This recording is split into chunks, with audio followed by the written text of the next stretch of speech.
Hello student, निशा classes YouTube channel पर आप सभी का स्वागत है। आज की इस वीडियो में हम 8 ग्रेड अभ्यास पुस्तिका कक्षा चौथी विषय गणित के पाठ 13 खेत और बाढ़ में दिए गए सभी 10 प्रश्नों के हल इस वीडियो में जानेंगे। तो चलिए वीडियो स्टार्ट करते हैं। ठीक है, ये है पाठ 13 खेत और बाढ़। ठीक है, इसके सभी 10 प्रश्नों को हम इस वीडियो में हल करेंगे।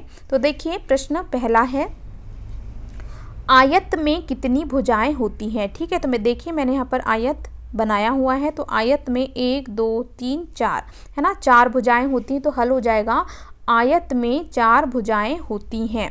ठीक है, अगला प्रश्न है प्रश्न 2, कैरम बोर्ड की आकृति में एक भुजा 90 सेंटीमीटर है तो उसकी चारों भुजाएं कितने सेंटीमीटर की होंगी। ठीक है, तो देखिए हमें यहाँ पर कैरम बोर्ड का परिमाप पूछा गया है। ठीक है, तो चलिए आंसर हम यहाँ पर लिख देंगे हल।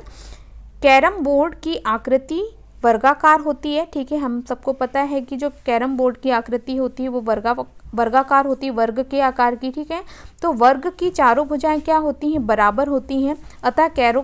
अतः कैरम बोर्ड की चारों भुजाएं 90 सेंटीमीटर की होंगी। ठीक है, तो इस प्रकार से हम प्रश्न 2 का हल कर सकते हैं।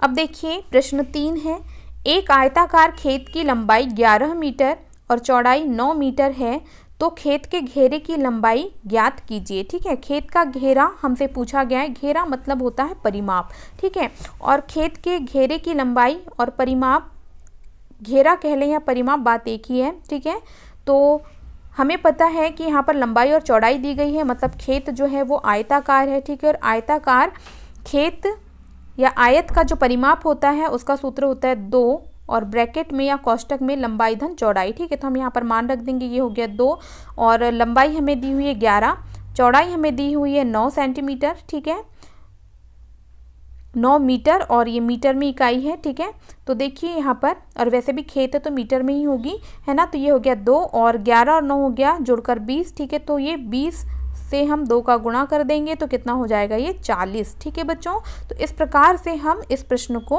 हल कर सकते हैं। अब देखिए प्रश्न 4 है, निम्न ग्रिड में दी गई आकृति में से कौन सी बड़ी है। ठीक है, तो ये तो देखने से समझ में आ रहा है कि ये जो आकृति 2 है, ठीक है, आकृति 1 और आकृति 2 की यदि हम बात करें तो यहाँ पर आकृति 2 क्या है, बड़ी है। ठीक है, तो हम यहाँ पर लिख देंगे हल में कि ग्रिड में दी गई आकृति 2 बड़ी है। प्रश्न 5 है, एक फुटबॉल का मैदान 91 मीटर 40 सेंटीमीटर लंबा और 55 मीटर चौड़ा है तो मैदान के घेरे की लंबाई कितनी होगी। ठीक है, तो देखिए यहाँ पर मैदान के घेरे की यदि हमें लंबाई निकालना है, इसका मतलब हमें आयत का परिमाप निकालना है, क्योंकि मैदान जो है वो आयत के आकार का है। ठीक है, जिसकी लंबाई और चौड़ाई हमें दी हुई है। तो हम आयत का परिमाप, या मैं कह दूं मैदान के घेरे की लंबाई, मतलब परिमाप का सूत्र यहाँ पर लगा देंगे जो कि होता है 2, कोष्टक में लंबाई धन चौड़ाई। ठीक है, ये हो गया 2, हम यहाँ पर लंबाई का मान रख देंगे, यहाँ चौड़ाई का, तो ये जुड़ के हो जाएगा 91.40 धन 55 146.40 हो जाएगा। ठीक है, इसका हम 2 से गुणा करेंगे तो हो जाएगा 292.80 मीटर। ठीक है, इस प्रकार से हम मैदान के घेरे की लंबाई निकाल सकते हैं, जो कि कितनी आई, 292.80 मीटर। ठीक है, अब देखिए प्रश्न 6 है,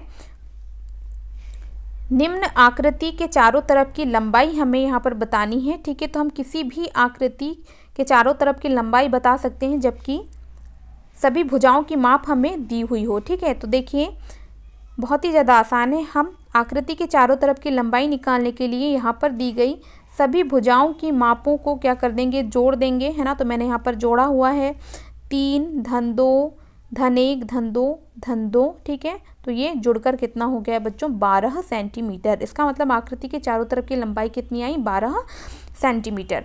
प्रश्न 7 है, रहमत के आयताकार खेत की लंबाई 21 मीटर है, चौड़ाई 15 मीटर है तो रहमत अपने खेत के चारों ओर बाड़ लगाने के लिए कितने मीटर तार का उपयोग करेगा। ठीक है, तो देखिए हमें यहाँ पर आयताकार खेत का परिमाप निकालना है, तो सूत्र लगा देंगे 2, कोष्टक के अंदर लंबाई धन चौड़ाई। ठीक है, यहाँ पर हम लंबाई का मान रख देंगे 21, चौड़ाई है 15। ठीक है, जुड़कर ये हो गया 36, 2 से हम इसका गुणा कर देंगे तो कितना परिमाप आया, 72 मीटर, है ना। इसका मतलब हम यहाँ पर कह सकते हैं कि खेत के चारों ओर बाड़ लगाने के लिए 72 मीटर तार लगेगा। ठीक है बच्चों, इस प्रकार से हम इस प्रश्न को हल कर सकते हैं। अब देखिए प्रश्न 8 है, अपनी पाठ्य पुस्तक के चारों ओर की लंबाई ज्ञात कीजिए।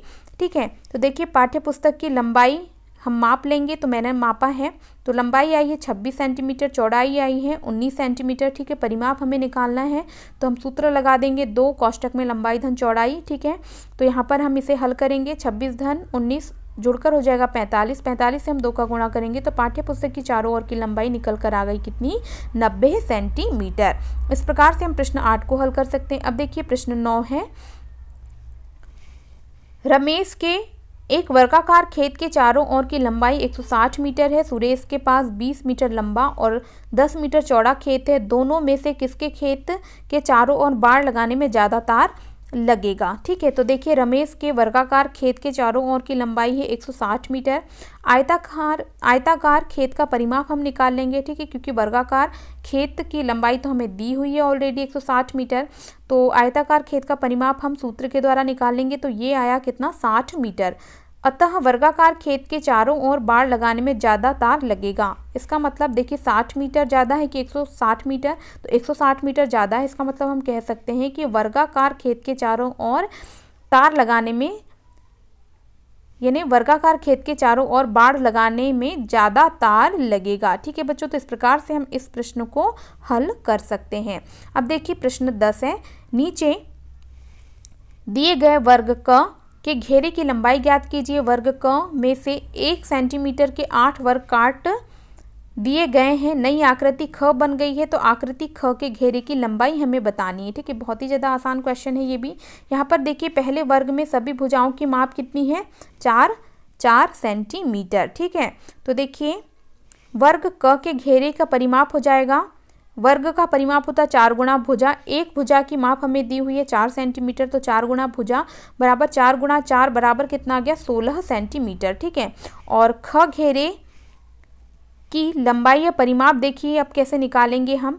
यहाँ पर देखिए यहाँ से यहाँ से यहाँ से यहाँ से यहाँ से यहाँ से यहाँ से और यहाँ से और यहाँ से, है ना, ऐसे कुल मिलाकर 8 वर्ग यहाँ से काट लिए गए हैं। ठीक है, तो अब देखिए यहाँ पर ये इतने भाग मतलब ये वाली भुजा का जो मान है वो 1 सेंटीमीटर, इसका 1 सेंटीमीटर, इसका 1 सेंटीमीटर, हमें परिमाप निकालना है।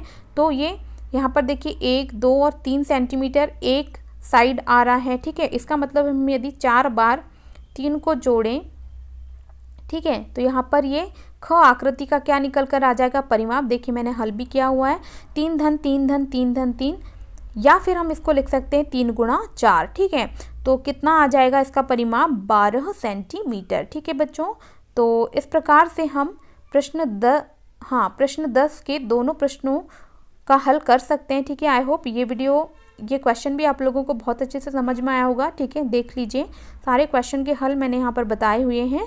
तो आई होप वीडियो आप लोगों को पसंद आई होगी। वीडियो पसंद आई तो वीडियो को लाइक जरूर करें, अपने दोस्तों के साथ ज़्यादा से ज़्यादा शेयर करें। ठीक है, और यदि मेरे चैनल निशा क्लासेस पर नए हैं तो चैनल को सब्सक्राइब करना बिल्कुल भी ना भूलें। मिलते हैं नेक्स्ट वीडियो में। Thank you.